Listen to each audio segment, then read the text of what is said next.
You unwrap it to find mystery shack souvenirs, a small knitted square Mabel has helpfully labeled as a Max weather, and a photo. A smile spreads across your face as you stare at the gifts in your hands. You'll definitely be putting these somewhere you see them every day. But you go still when your eyes fall on the photo. Ford lies on a cushy-looking couch, a soft teal blanket draped over his legs and tucked beneath his back. He has a hand behind his head, smiling contentedly at a book propped between his fingers. His image alone makes your heart skip, and you find yourself rubbing a thumb across his chin. Alter, warum das? But as your finger moves, the glossy photo slips, and a white corner peeks out from behind it. Surprised, you tug the newly exposed edge, and when the second picture comes into full view, your breath catches in your throat. You and Ford sit opposite each other. You in the fancy outfit Mabel picked out for you, and Ford in his suit.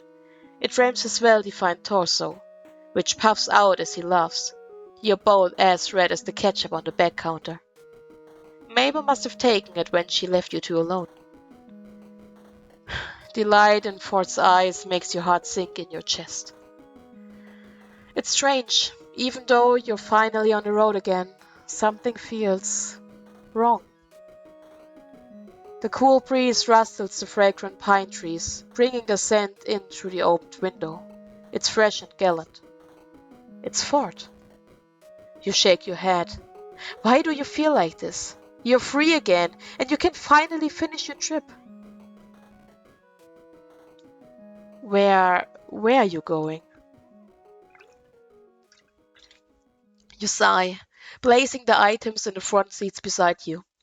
You give them one last glance before slotting the gear shift into drive again. Something tugs at you as you tick the turn signal with your pinky and accelerate back onto the empty road, but you usher the memories away. Well, you try to, at least. Your throat burns, but you swallow hard, suppressing the feeling. The evergreen scent is stronger now, and after a moment you can't take it anymore. You reach over and roll up the window, your translucent reflection now more visible than the layered trees that fly by. Just you. Oh, doch. You tighten your grip on the steering wheel, focusing on the sensation of your knuckles turning white, but the bumps on the backside of the leather ring fills the spaces between your fingers.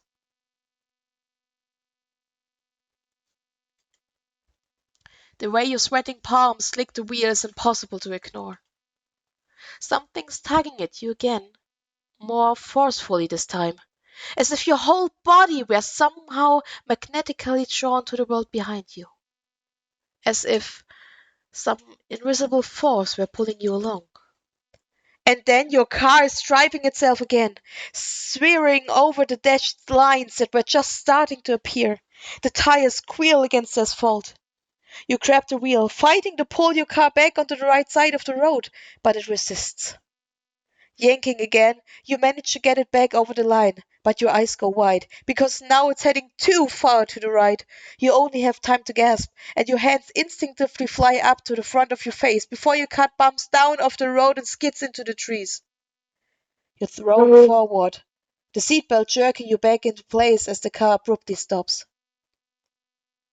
When you finally open your eyes, you realize you were only inches from smashing bumper first into the thick trunk of an evergreen.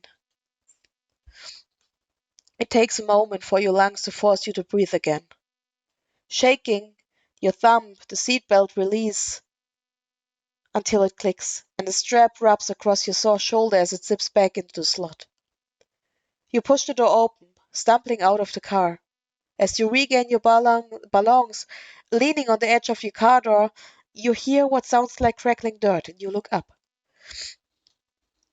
A classic car waggles on its ankles as it stops a short distance from you, and out of the passenger side appears a familiar figure whose eyes are wide with worry through his thick lenses.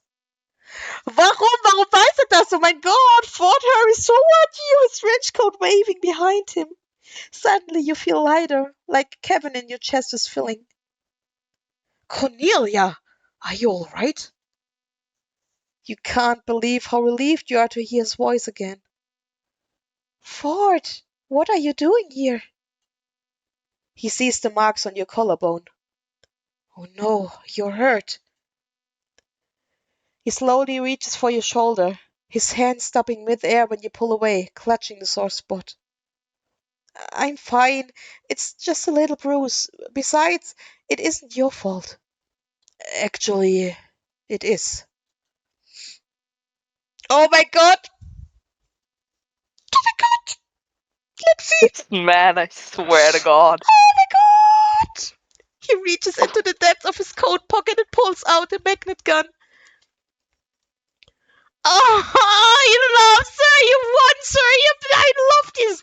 I'm sorry, I just didn't know how else to stop you. I knew it was the magnet gun, wenn sie das kann. Es konnte keine Invisible Force sein, es musste die Magnet Gun sein. You stop, rubbing your arm and raise an eyebrow. I mean, you could have called. Or honked. I acted in haste. Cornelia, there's something I had to tell you. Yes? Well, I was wondering. Ford turns to look over his shoulder, and you follow his gaze to see Stan sitting in the driver's seat of his car, grinning and giving Ford a thumbs up.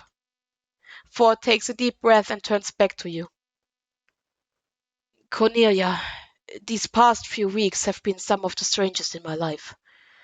And that's certainly saying something. I've never been one for relationships or this dating thing in general. I especially never would have expected to fall in love. Your, Oh. your heart is pounding against your chest now, and you're almost positive that if Ford was looking at you, he would be able to see it. Are you saying? Ford tugs at his collar, starting to nod. He finally looks you in the eyes again. Well, I've never felt this way before, so really I'm not entirely sure, but yes. I think I'm in love with you, Cornelia. Oh my god, das wurde auf Discord. I love it. I love it.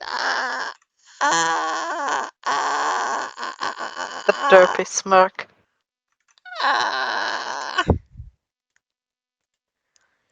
Your mouth falls open. Your heart is trying to escape your chest, beating so violently it could take you away with it. Ford. I don't feel the same way. I love you too. Neue Musik. Oh. Ford, Ich höre die Musik nicht mehr. Oh. I love you too. Ford's eyes go alight, brighter than the sunshine of his cracked glasses. You do? You nod, an irrepressible smile reaching your lips. I'd really hoped you might say that. His eyes start to his boots, while his hands flies up to the rub of his back, to the back of his neck. I understand this may be a little, but I was wondering, would you want to stay in Gravity Falls with us?